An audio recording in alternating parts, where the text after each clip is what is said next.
حضرت ہود علیہ السلام نرمی سے سمجھاتے کہ کسی کمزور پر ظلم نہ کرو، کسی کا رزق تنگ نہ کرو، انہیں پیار سے سمجھاتے کہ اے قوم، میں تمہارا بھائی ہوں اور دوست ہوں، میں تم سے کچھ نہیں مانگتا، میں جو کچھ کرتا ہوں اس کا صلہ مجھے اللہ دے گا۔ اور پھر حضرت ہود علیہ السلام اپنی قوم کا شک و شبہ دور کرتے ہوئے کہتے کہ کیا تم یہ سمجھ رہے ہو اگر تم مجھ پر ایمان لاؤ گے تو تمہاری کھیتی باڑی برباد ہو جائے گی اور تمہارے عیش و عشرت میں حلل پڑے گا۔ ایسا کبھی نہ سوچو، اگر تم بتوں کی پوجا چھوڑ دو اور مجھ پر ایمان لاؤ تو اللہ تعالیٰ تمہارے مال اور اولاد میں برکت دے گا، تمہیں قوت عطا کرے گا۔ ناظرین، پھر حضرت ہود علیہ السلام نے پچھلے زمانے کی باتیں یاد دلاتے ہوئے کہا، اے قوم، کیا اللہ نے گمراہوں کو ہدایت دینے کے لیے حضرت نوح علیہ السلام کو نبی بنا کر نہیں بھیجا تھا؟ اس قوم نے اللہ کی باتوں کا انکار کیا تو کس طرح اللہ کے عذاب نے انہیں پکڑا تھا، پھر تم میرے نبی ہونے کا کیوں انکار کرتے ہو؟ پھر آپ علیہ السلام نے بتوں کے بارے میں فرمایا، یہ بت جسے تم اپنا معبود سمجھتے ہو، یہ نہ کسی کے ساتھ بھلائی کر سکتے ہیں، نہ یہ تمہیں نقصان پہنچا سکتے، بلکہ تم خود اپنا نقصان کر رہے ہو۔ پھر آپ علیہ السلام نے انہیں آگاہ کرتے ہوئے کہا،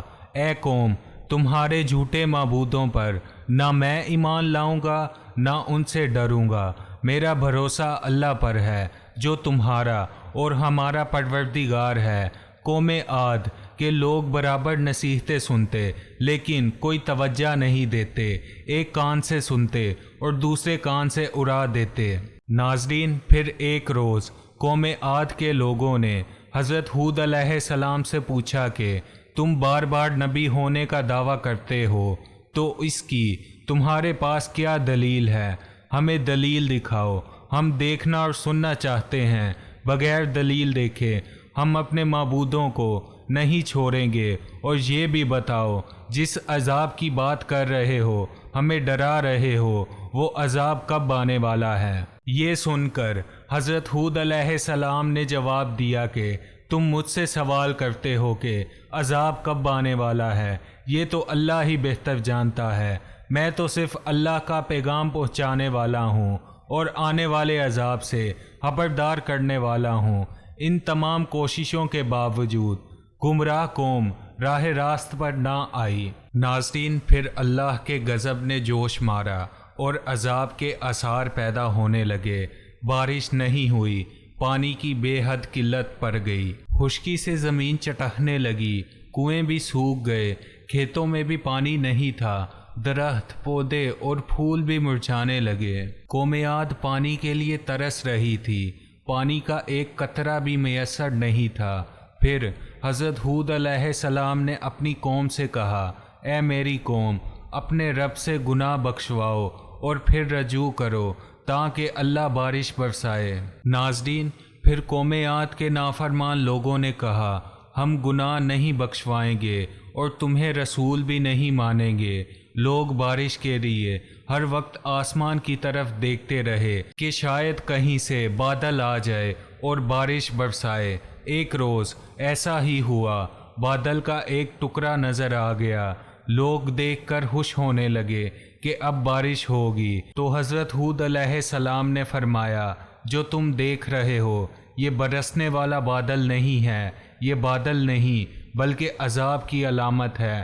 جس عذاب کی میں خبر دیتا تھا اس کا وقت آ پہنچا ہے، جو کچھ مجھے کہنا تھا وہ کہہ چکا ہوں۔ ناظرین، جو لوگ حضرت ہود علیہ السلام پر ایمان لا چکے تھے ان کے بارے میں حضرت ہود علیہ السلام سے اللہ نے فرمایا کہ جو لوگ ایمان لائے ہیں ان کو اپنے ساتھ لے کر کسی محفوظ مقام کی طرف چلے جاؤ۔ چنانچہ حضرت ہود علیہ السلام ایمان والوں کو ساتھ لے کر نکل گئے۔ ناظرین، اب شہر میں کوئی ایمان والا نہیں بچا تھا۔ لوگوں نے دیکھا کہ آسمان پر بادل کے ٹکڑے تیر رہے ہیں، ہوائیں چلنی شروع ہوئی۔ ہوا میں اتنی تیزی تھی کہ پہلے نہ کسی کان نے سنا نہ کسی نے دیکھا تھا۔ دیکھتے ہی دیکھتے آندھی چلنے لگی، یہاں تک کہ اپنا ہاتھ بھی دکھائی نہیں دیتا تھا۔ ہر طرف مٹی اڑ رہی تھی، بڑے بڑے درخت جڑ سے اکھڑنے لگے، ہر طرف اندھیرا چھا گیا، ہر شے ہوا میں اڑنے لگی۔ آدمی بھی نہیں ٹھہر سکتا تھا، نہ بیٹھ سکتا تھا۔ ہوا کے زور سے بڑی بڑی مضبوط عمارتیں بھی گر گئیں، ہر طرف چیخو پکار کی آوازیں ہواؤں کے شور میں دب کر رہ گئیں۔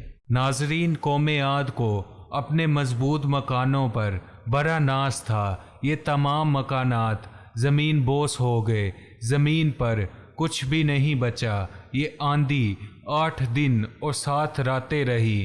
جب آندھی تھی تو لاشوں کا پتہ بھی نہیں تھا۔ ناظرین، عاد کی قوم نے غرور و تکبر کیا، ایک اللہ کو چھوڑ کر بتوں کو ماننے لگے، انہی سے مرادیں مانگا کرتے تھے، نبی کی باتوں کا انکار کیا۔ جب عذاب کے دن قریب آنے لگے تو اللہ نے نیک لوگوں کو بچا لیا اور گمراہوں کو عبرتناک سزا ملی۔ ناظرین، عاد کی قوم کا اب صرف کتابوں میں ہی ذکر پایا جاتا ہے۔ تباہ شدہ شہر کے کھنڈرات آج بھی درس عبرت دینے کے لیے زمین پر دیکھے جا سکتے ہیں۔ ناظرین، حضرت ہود علیہ السلام کا مزار مسکا سے 90 میل شمال کی جانب ہے۔